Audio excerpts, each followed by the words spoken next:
بسم الله الرحمن الرحيم.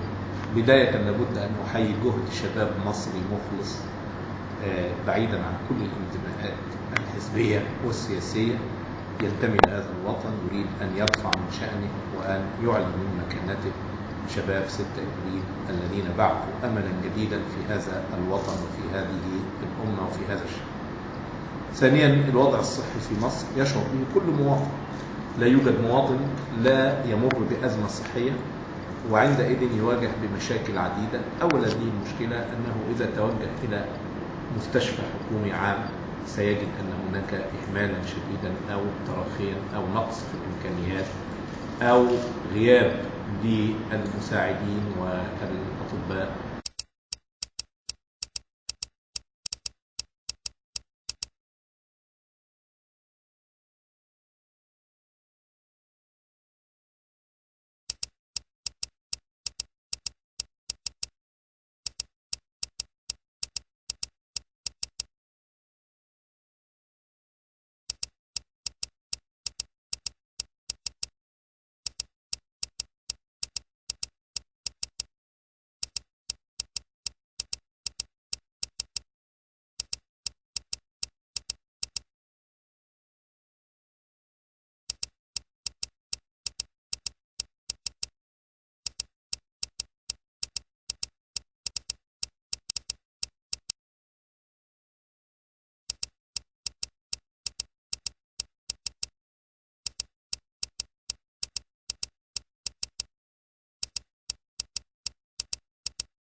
التأمين الصحي هو طبعا يحب مصر مؤسسة الرئاسة منذ سنوات طويلة بعد أن تنقى رجال الأعمال عن الحكومة وعن السلطة.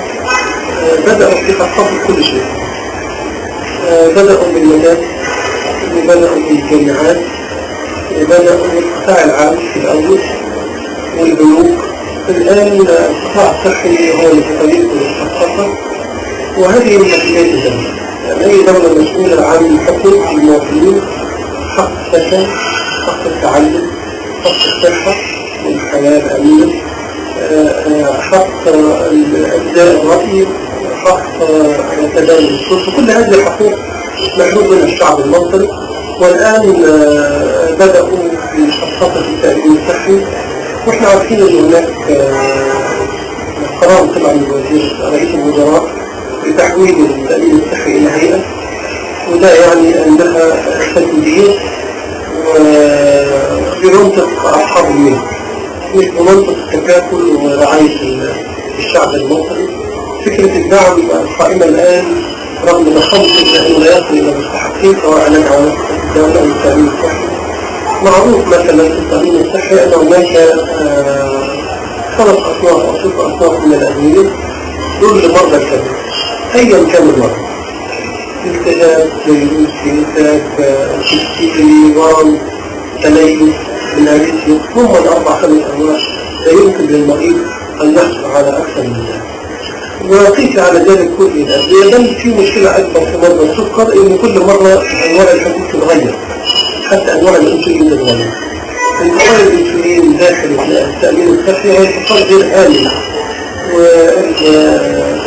وأنبولة الأنسولين إذا لم تحصل في درجة 4 درجة مئوية بتفتر، وبالتالي كان إن نقل هم بعيد عن الثلاجة فقد تكسر البروتين اللي هو الأنسولين، وبالتالي بترجع المرضى أجايب فيها محلول زي كتير ملوش قيمة.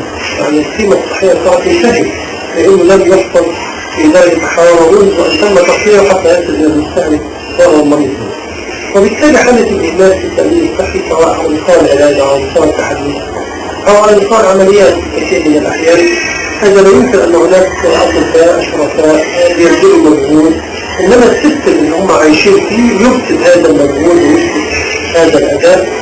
وبالتالي شكل التأمين الصحي كان المفروض أن يتحول إلى شكل يدير التأمين الصحي بعيدا عن الخطر، داعما للمواطنين وأنا أتذكر وأنا في ألبانيا كان المريض ليس مبلغ بسيط، يعني مقارنة بالروايات اللي بيبقى كان 3 مارك أياميها وهو بيدفع في الشهر 50 مارك. نسبة يعني لو كنت بيخسر 3000 جنيه يدفع 50 جنيه، ده مش هيحصل هنا الفصل لو فصل تأمين. وبرغم ذلك كان يستطيع المريض أن يعمل تحاليل ويعمل عمليات وياخذ أدوية وهو يدفع قيمة الضريبة فقط، أما كل عدد ذلك فتتحمل شركة التأمين كل التكاليف. أنا عايز أقول إن النظرة للمواطن المصري نظرة متدنية، وبالتالي صحة الإنسان المصري لا تهم النظام، لأن حياته أصلا ما بتهمش النظام فضلا عن صحته. ونحن شفنا أن 13 واحد قتلوا في انتخابات 2005، وشفنا هناك عشرات قتلى في مراكز الشرطة وفي مراكز التدريب وفي السجون. هذا الإهمال لكينونة الإنسان في المواطن المصري تمتد إلى الصحة، وبالتالي ما تقدريش تطلبي من هؤلاء الذين قتلوا المواطن المصري في الشارع وتركوه يعرف أو تركوه يحترق أو تركوه في عطالة في بطالة أو تركوه لا يستطيع أن يجد عمل، إنهم في الآخر هيهتموا بيه على المستوى الصحي. هو ده تصور طبيعي، الإهمال في الدراسة أو في حق التعليم والإهمال في حق الرعاية الصحية.